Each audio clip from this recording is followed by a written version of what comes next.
Welcome to the GVSU Calculus Screencasts. In this episode, we'll calculate the values of a few functions defined by power series. Remember that a power series is a series of the form sum, say, k goes from 0 to infinity, of c sub k x to the k, where the c sub k's are just real numbers for each k.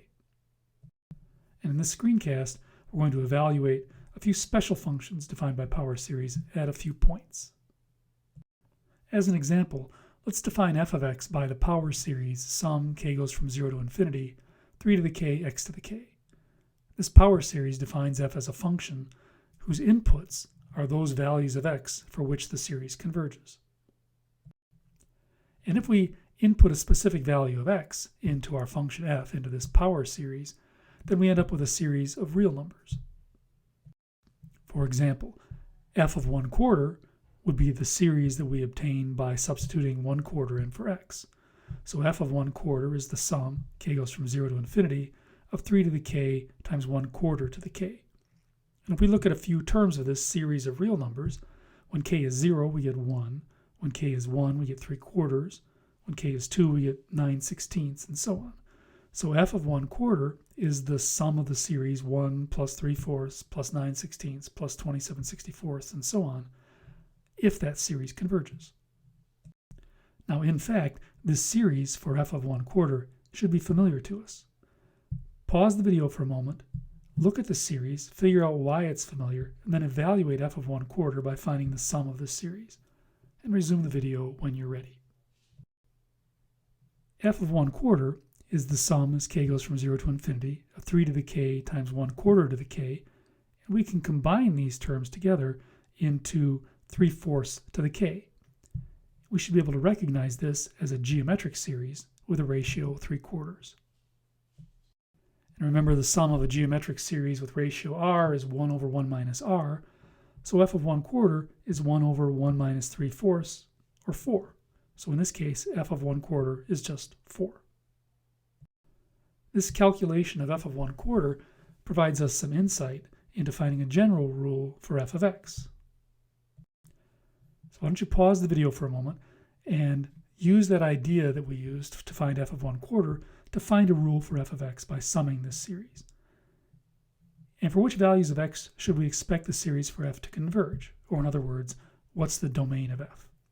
Resume the video when you're ready. Now, the thing to note here is that f of x is the sum k from 0 to infinity of 3 to the k x to the k.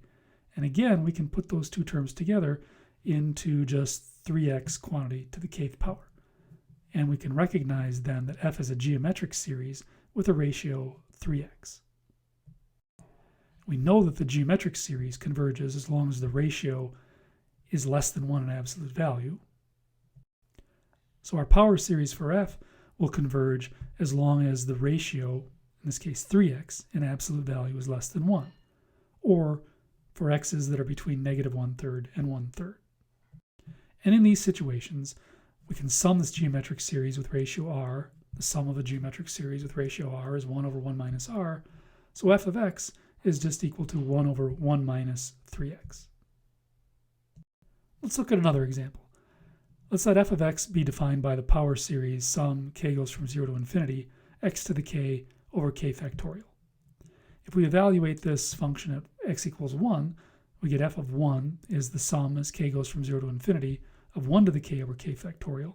That's just 1 plus 1 plus 1/2 plus 1/6 plus 1/12, and so on. Again, the series for f of 1 should be familiar.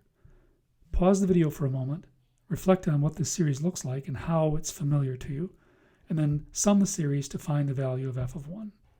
Resume the video when you're ready. If you remember our Taylor series, the Taylor series expansion we found for e to the x is the sum k goes from 0 to infinity of x to the k over k factorial, and this expansion was valid for every value of x. That means that our function f of x is really just e to the x. As a result, f of 1 is just e to the first power, or e. Let's look at one more example. Let's let f of x be the power series sum k goes from 0 to infinity minus 1 to the k, x to the k over k squared plus 1. If we evaluate it at a half, substituting 1/2 in for x, we get f of 1/2 is the sum k goes from 0 to infinity minus 1 to the k, 1/2 to the k times 1 over k squared plus 1. And that's equal to the sum of the series 1 minus 1/4 plus 1/20 minus 1/80 if the series converges.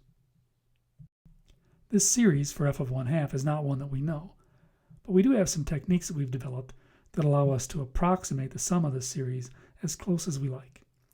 Pause the video for a moment and find a value of n so that the nth partial sum of this series approximates f of 1/2 to 3 decimal places. And while you're at it, why does f of 1/2 even exist? Resume the video when you're ready. Note that this series for f of 1/2 is an alternating series, so we can apply the alternating series test.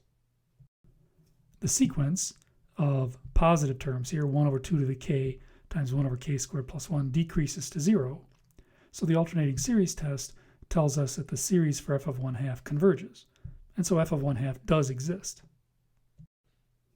We can use the alternating series estimation theorem to find a value of n so that the nth partial sum s sub n of our series for f of 1/2 is within 3 decimal places of f of 1/2.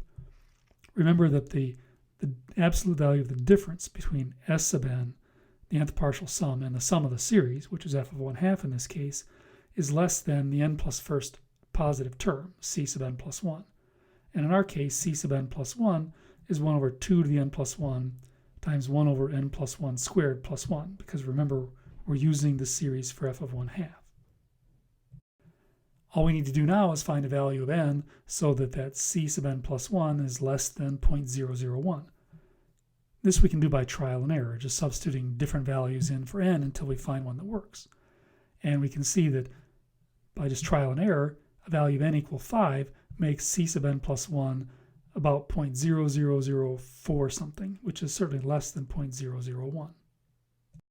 That means that the fifth partial sum of our series for f of 1/2 approximates f of 1/2 to 3 decimal places. And just using a little bit of technology, we can find the fifth partial sum of this series for f of 1/2. It turns out to be about 0.79. So f of 1/2 is about 0.79 to 3 decimal places.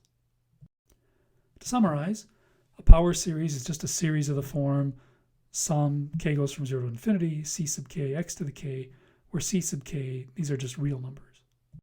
And a power series defines a function whose domain is the set of all the values of x for which the power series converges. We use power series then to define new functions.